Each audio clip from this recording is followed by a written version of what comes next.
حضرت ابن عباس رضی اللہ تعالیٰ عنہ فرماتے ہیں کہ یہ پتھر آدمی کے سر کے برابر بصورت مربع تھا۔ حضرت موسیٰ اسے اپنے توبرے میں رکھتے تھے۔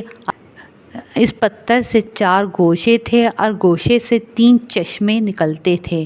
اس طرح 12 گروہوں کے لیے 12 نکل آئے۔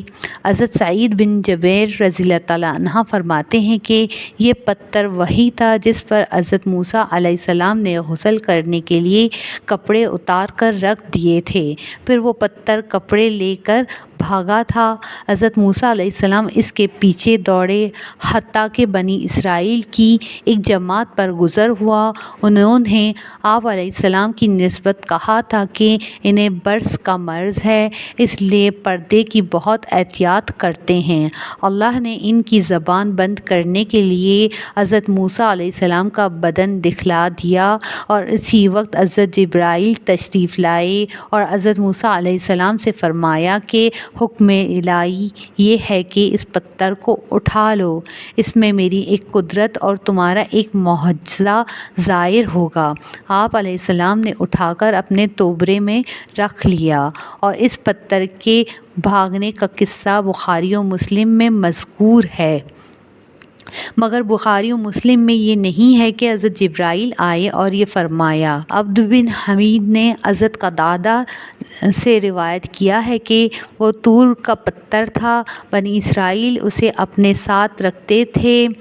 اس میں اختلاف ہے کہ وہ پتھر کس نوع کا تھا، بعض نے کہا کہ سنگ مرمر کا تھا، بعض نے کہا سنگ کدن۔ اس میں 12 گھڑے تھے، ہر گھڑے سے ایک شیریں چشمہ جوش زن ہوتا تھا۔ جب ہر گروہ پانی سے سیراب ہوتا اور حضرت موسیٰ اسے اٹھانا چاہتے تو اس میں عصا مارتے تو پانی بند ہو جاتا۔ وہ پتھر 1,00,000 آدمیوں کو روزانہ سیراب کرتا تھا۔ وہب اور دیگر مفسرین نے کہا ہے کہ الحجر میں الف لام جنس کا ہے، یعنی کوئی خاص پتھر نہ تھا بلکہ یہ حضرت موسیٰ کا معجزہ تھا۔ جس پتھر پر عصا مارتے اس میں سے چشمے اہل پڑتے۔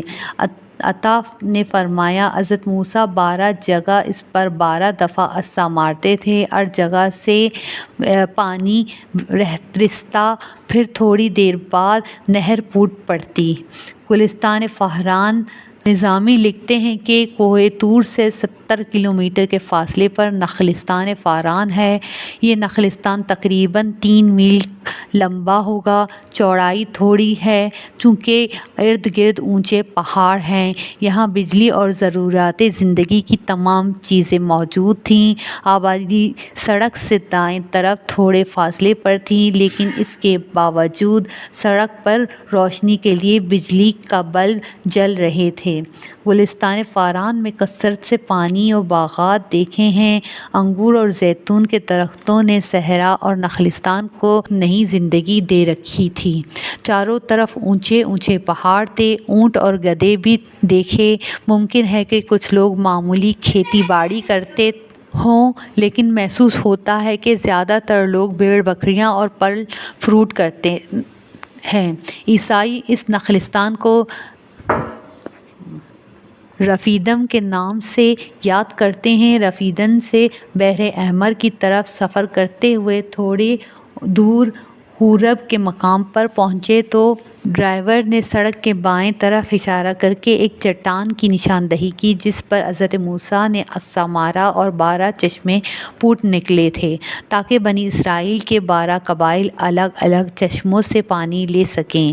جناب یعقوب نظامی سفر نامہ کوہ طور میں لکھتے ہیں کہ وادی سینا میں موجود وادی اربعین میں جب ہم پہنچے تو وہاں کی مقامی عورت نے بتایا کہ یہاں حضرت موسیٰ علیہ السلام سے منسوب کئی کنویں ہیں، چنانچہ وہ ہمیں کنویں دکھانے لگی۔ اس نے بتایا یہاں حضرت موسیٰ نے اپنی قوم کے 12 قبائل کے لیے 12 کنویں کھدوائے، جن میں سے 5 ریت اور مٹی سے بھر گئے ہیں، مگر 7 اب تک موجود ہیں۔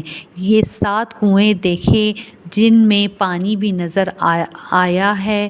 یوں معلوم ہوتا ہے کہ یہ کنویں باقاعدہ کھدائی کر کے تیار کیے گئے ہیں۔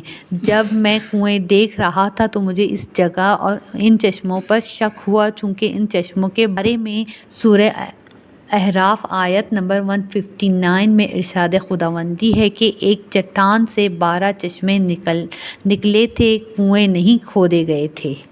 ترجمہ: اور اب نے اس قوم کو 12 گھرانوں میں تقسیم کر کے انہیں مستقل گروہوں کی شکل دے دی تھی، اور جب موسیٰ علیہ السلام سے اس کی قوم نے پانی مانگا تو ہم نے اس کو اشارہ کیا کہ فلاں چٹان پر اپنی لاٹھی مارو، چنانچہ اس چٹان سے یکایک 12 چشمے پھوٹ نکلے، اور ہر گروہ نے اپنے پانی لینے کی جگہ متعین کر لی۔ ہم نے ان پر بادل کا سایہ کیا اور ان پر من و سلویٰ اتارا۔